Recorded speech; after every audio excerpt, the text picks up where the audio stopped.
had the best day today. I had a really great day. Honestly, I wasn't gonna post for like 3 days, but I don't know. I feel the need to post now. I feel so much better. I just rejuvenated today, and it was great. Yo, I got some free edamame. If that isn't a blessing, I don't know what is. Anyways, to the message. Unity consciousness, and I want to talk about very specifically because I feel very called to learn about um Islamic culture and the Prophet Muhammad. I've been having a lot of people kind of point me in this direction, and I am so grateful. I have been um, kind of dipping into that to try to understand better, and I have so much more to learn. I have so much more to learn. I am quite ignorant to this myself because I have yet to really dip in deep to this culture specifically. You know, when I learn about something, I get that like hyperfixation obsession about something. I will take a deep dive and immerse myself. So this is my current study would be the great Prophet Muhammad, whose story I actually, well, we live very different experiences. His story I do resonate with quite a bit, and it is so wild. Like, cause the basically his teachings, I find so much resonance in it, and so basically Allah, the creator, is it's the same thing that I believe in. Basically, it's just in their language, their word for God, right? And it is the creator of all things. And it's the same thing that I call the Great Spirit, the spirit that moves through life, that animates all things. So I'm gonna keep deep diving into that while I don't necessarily myself convert to any specific religion. I feel the need for myself to just follow wherever the spirit moves me, and I feel like the spirit moves me in the in betweens of life, so that I can be a sort of bridge. So that's why I study all these different religions and cultures and things. It's very exciting to me. So I want to share what I'm learning with you, and please know that this is the beginning of my studies in this. I'm going to go a lot deeper and get into some practices and learn some prayers and stuff like that, and get into their scripture. But um, yeah, it's kind of the direction I'm moving in. We'll see what comes through exactly. I'm excited about this direction. I also want to say, well, I know there's a lot of like Christians that come on this channel. Thank you. Good to see you. I actually was never into Pokemon. Sorry, guys, but I don't even know the names of them. Um, so so yeah, I know some people are Christian, and you might find resistance with this study that I'm on right now because it's a very different culture. And to be honest, I feel like this culture has been villainized so much and demonized so much. I'm from the West Coast in USA. Um, but I am finding it to be such a beautiful culture. And again, I haven't dove completely into it, and I'm not necessarily converting or anything, but I'm learning a lot about it. Um, and what I'm finding at the heart of it thus far is that it's really a very peaceful uh, culture and religion. So while there are many different ways to practice it also out there, it is something that I resonate deeply with. So I want to share it. I think you'll find too, if you are a Christian, that they too speak of Jesus. Actually, they call it Isa. Call him Isa. Um, and they have prophesied his return as well. So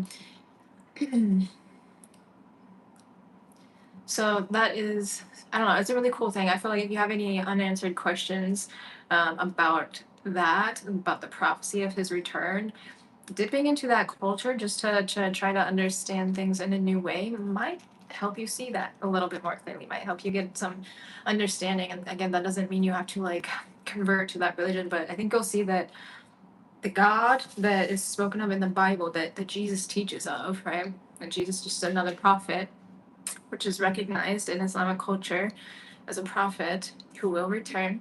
Um, and Muhammad is just another prophet as well. But these people are wonderful examples of what a human being can be, and something beautiful to attain, right? Something to reach towards. And they were teaching us of the creator God, just the one real God, the again, the great spirit that moves through all things. And we speak of these things in different languages because we are from different places, but um it's not about a substitute. What I'm trying to say is we all have different ways of viewing the same thing, but we're all living the same life and trying to make sense of the same things in our own perspective with our own cultures and things like that. So when we learn other cultures, we can see this more clearly. But if you're so resistant to it, you're never going to get that expanded viewpoint.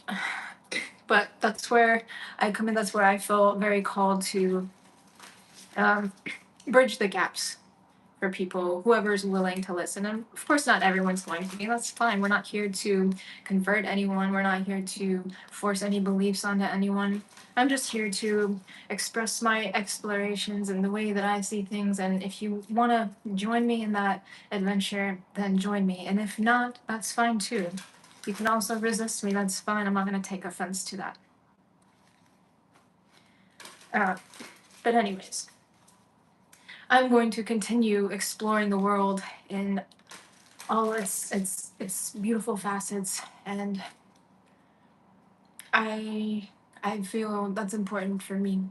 But if you want to stay in one lane, that's totally fine for you. Anyways,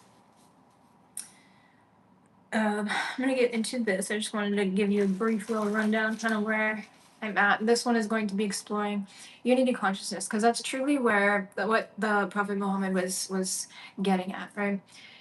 Is that when we see that we are all connected, right? We are all one, and the Great Spirit that moves through all things, the Creator, the God. It's not about like a personified God. It's just a spirit of life. Um, we kind of hop on the same page in that regard, and again, we can see it in our own ways still. But when you have a relationship with that, and it's really that relationship is all about being the best human that you could be, just to be a good-natured human being, to be a part of society, and to be, giving back, and not being selfish, not being too in your ego. It's just living life fully, but as best as you can, as in your higher self as you can. Um, that's really what Islamic culture is all about, from what I can tell. And again, there's going to be different ways to reach that. Doesn't matter what religion or what culture you're in, but if you can see that, then you're gonna go far. It basically is supposed to return you to the love and keep you out of the fear. But there are prophecies as well, because we do experience contrast in this life, and that's also important. So the deeper you go in this stuff, you'll kind of start to understand it a bit better. I'm gonna drop it in the space and see what comes through with the cards, because I'm still learning, so I'm still processing all what I've been learning, and I'm going to keep diving deeper and deeper and learning more and sharing all that I can, and contrasting, comparing, connecting dots. And that's just what my mind do. That's what I'm good at. So I'm going to keep doing that. It's fun for me. I enjoy it very much, and it's what I feel moves me. And I move with the flow of life as much as I can. So, Codex Presidium Lux Mea Adesto Veritate mi profundo ricere. Clare mihi sente. Anyone here who is Muslim or part of that culture, and you know a lot about the great Prophet Muhammad, may peace be upon him always, always and eternally. Please feel free to share in the comments section, and let's open up a conversation about it. Again, if you're not open to this stuff, feel free to leave. You don't have to be here at all. But this is a space for diversity to thrive and to be celebrated, for all viewpoints to be explored. And if you're not okay with that, then leave. That's all I ask. Okay?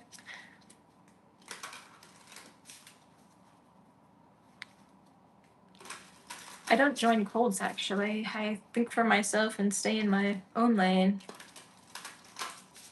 Yeah, all viewpoints. But if you're just gonna troll and be rude, or if you're going to be extremely resistant and cruel to others, then that's not what we're looking for here. This will be a supportive space, and if you can't be supportive, then you will leave. Appreciate you, Joseph.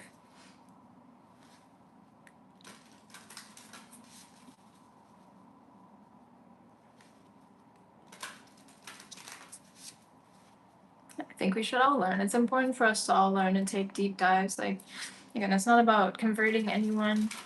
And y'all have a lot of misconceptions. Like, especially in the Western world, there's a lot of misconceptions because a lot of other cultures besides Christianity have been completely demonized, which is ridiculous. They're just deeply misunderstood, or and you've had all these misconceptions pushed onto you. So if you want to limit your own thinking, that's fine, but you don't need to be an asshole towards other people, you know?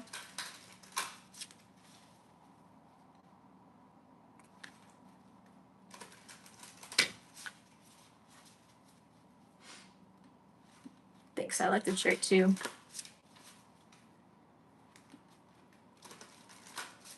All right, let's see what comes through.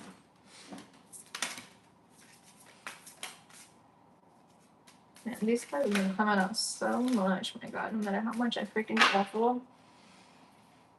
Oh, yeah, big that. Okay. Perfect. We were just talking about the law of one, so that's one of the cards that just came out. And again, with this culture that I'm currently exploring, Islamic culture, Muslim religion, they really believe in that law of one, and that is what they call Allah is God, is the creator God, which is the spirit that moves through all things. And this is something I talk about all the time. So again, I've already found really deep resonance with that, with the teaching of Muhammad, um, who brought this ideology to that culture. And I think that's a really incredible thing personally. And again, I feel aligned with it. I still feel called to follow my own path, of course, but um, to each their own path, you know? But the law of one just shows us that we are all connected in spirit, right? And that spirit is the creator God moving through us. It's flowing through us. The more we surrender that ego self, to align more with the divine flow of life, right? The creator's will, surrendering personal free will to align with the will of God.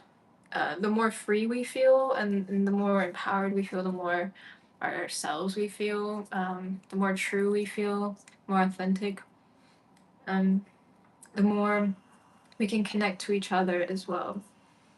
The more deeply our relationships become, the more deeply our inner peace becomes. And it's a really beautiful way to experience life.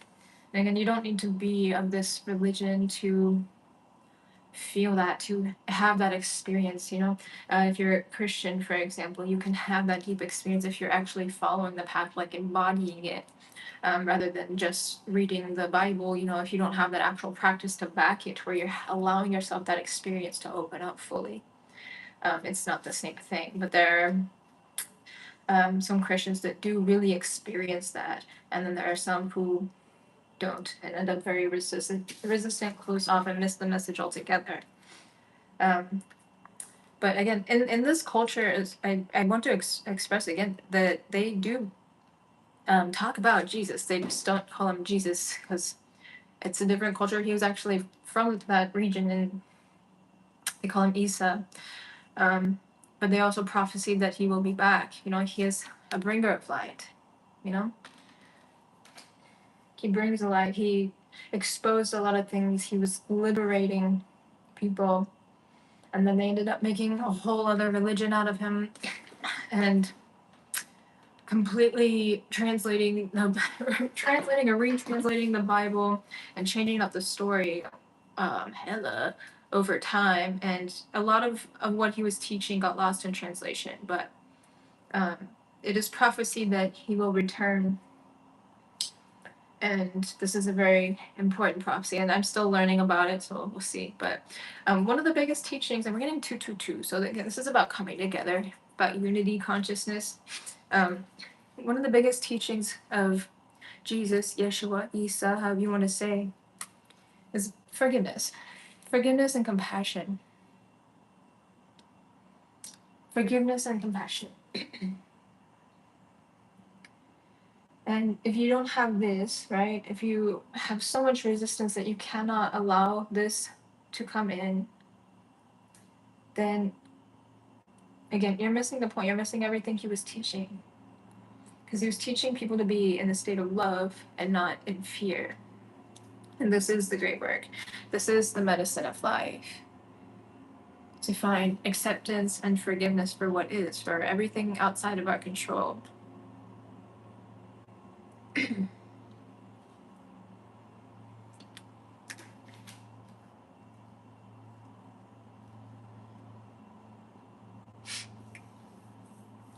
Love is the medicine. Through love, we can achieve all things. But in fear, we create chaos, destruction, all these things. The temple of beauty is filled with love. The great work is this. Anytime we find resistance within ourselves, anytime we find fear, any challenging emotions, that's our work to go inward and do that work. Feel our way through it. Let our emotions guide us. Let them tell us how we're feeling about something, and let that release, and then you get clarity afterwards that tells you a much clearer picture of what's going on. But we cannot achieve that if we're not letting go, surrendering to God. Again, this is how you give it to God. You find the release of it. You surrender that through compassion for yourself, for others, forgiveness for yourself, for others, acceptance for yourself, for others, for life as it is, knowing that the only thing that you have control over is your own choices, right? And even like your feelings and things that you have to walk through are not necessarily your choice, but you do get to choose how you deal with them, in the sense that you can choose to resist or you can choose to surrender to love.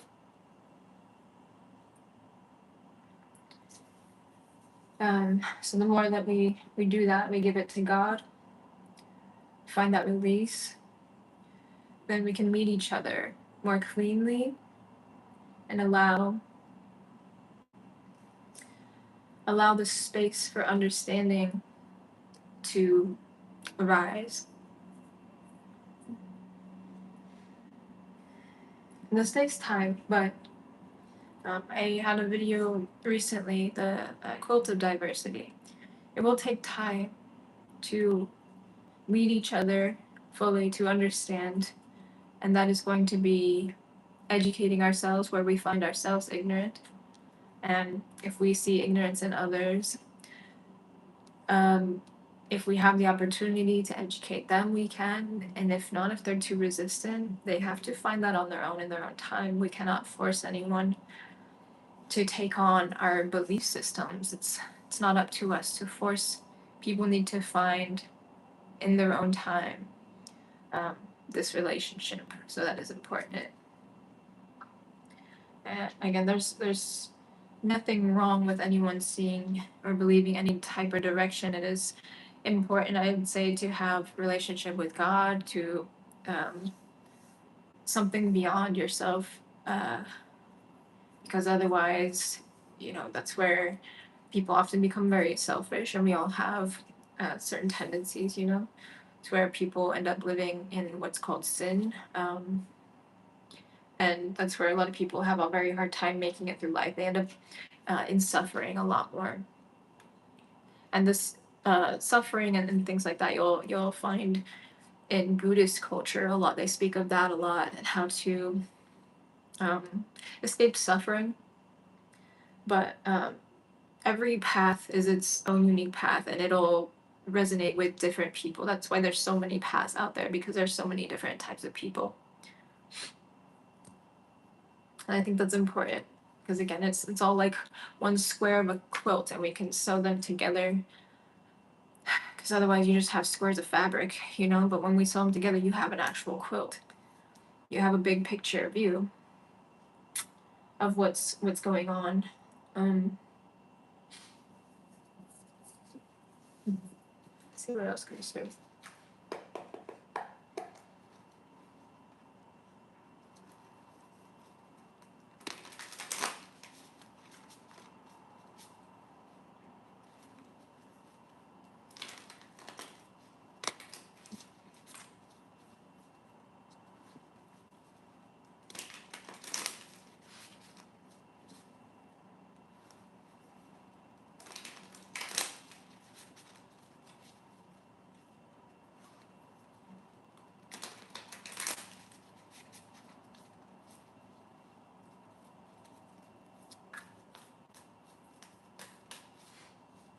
This light bearer card is pulling me in a lot. I think where we'll find the most abundance, uh, especially in this day and age, is to reconnect with our roots, is what this is telling me. And reconnecting with our nature, like nature in general, especially because, well, if you look into the prophecy, and we are seeing this kind of play out already, this next phase of life isn't exactly going to be the easiest. It's going to be quite painful. Funny enough, how this is the bottom deck energy, which kind of overarching over us. We are heading into a bit of a dark age here, unfortunately. But in this time, especially, it's important to remember who we are, to lean into the light, into the love rather than the fear, because there are going to be heavy illusions at this time, and you might feel yourself torn in both directions.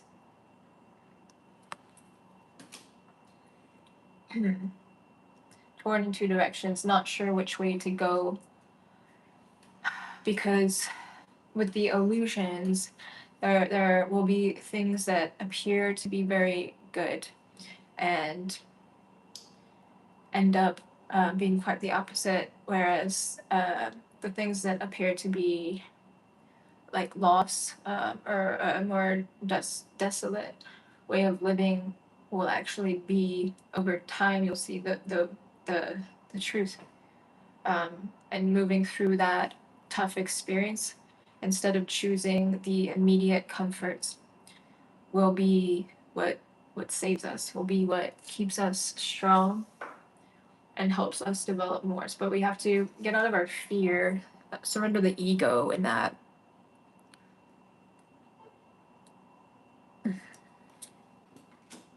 Surrender our ego so that we can see the truth in these situations, and we gotta tune in for that.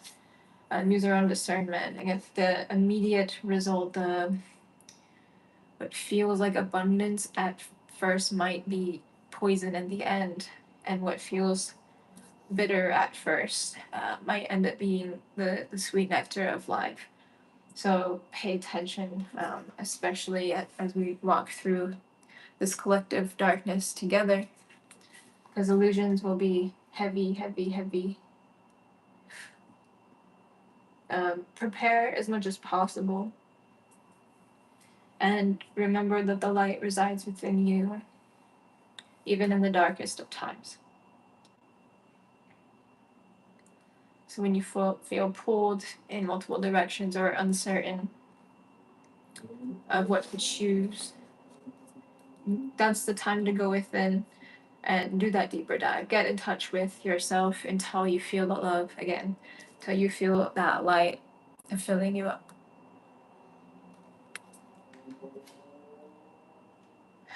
And then you'll see the way. But we do have to feel our way through this darkness with discernment, you know, and be strong. So we must prepare ourselves, mind, body, soul, to strengthen ourselves, to get through the darkness. And we have to prepare ourselves, like physically as well. We will need to uh, make sure you have like lots of like source for lots of water. Grow your own food as much as you can. Things like this. Prepare in that way, but also prepare yourself, mind, body, soul. Make sure your body is strong, you're healthy in all ways, psychologically, well, mental fortitude. You need that. Meditate if you can, and really get in touch with your spirit. And however you need to see that, however it makes sense to you, that's okay. But develop that relationship with God, and it will get you through even the darkest of times. Because it's not going to be easy. It's going to be a very dark time. And it is this energy here, right? The temptation. This is, again, what might seem like immediate relief or sweetness or abundance will be temptation, but it will lead to great pain later in life. Whereas what seems very challenging in the moment, but keeps us strong to our faith and unattached to falsehood, will end up being the sweet nectar of life. And this is something I actually learned from yoga, my yoga teachers. If you ever read the Gita, the Bhagavad Gita, that is one thing that I got from them is yes, a lot of times in life, and not always, but a lot of times in life, that immediate result, that immediate sweetness can be something like a soda, for example, that it tastes really good in the moment, but it ends up packing on all the weight because it's so much sugar, and maybe it makes you diabetic in the end. Whereas if you drink water now, um, I mean, it's got no flavor to it really, but it cleanses you, mind, body, soul, in so many ways, and it keeps you really healthy in the long run. So you're making that sacrifice for that sweetness of that tasty beverage for something not as tasty. I mean, more plain, but it gets you through. And it actually makes you a lot healthier. So that's the sweet nectar of life, is you get to live feeling your best self. Um, so that's kind of like the idea of that, really. So watch out for the many, many illusions to come. And while things might feel very dark and desolate for a while and very scary for a while, the more we lean into love and deepen our relationship with God, um, the better. And however you practice that is perfect. And as long as it brings you closer to God and to your higher self, and it keeps you safe, and I just think that's really important. That's the biggest message that I've been getting through my study so far. But again, I'm still pretty early on in this particular study. I will be going a lot deeper. But again, I'm going to be weaving things and pulling from different cultures, because that's just where I live, in the in-betweens. I'm gonna leave that there. I might do some more personal type readings as well tonight before I go to bed. But thank you for being here. I would love to hear more about your thoughts and belief systems in the comments. What helps you move through dark times? Think in terms of like what could help others. Like what helps you strengthen your character and get you closer to God. Where do you feel the most love, especially in times of great fear or pain? Things like that. I think it would be really beautiful for us all to share what works for us, and maybe through that we can really help each other get through these really tough times ahead. All right, love you guys. Bye. Come on,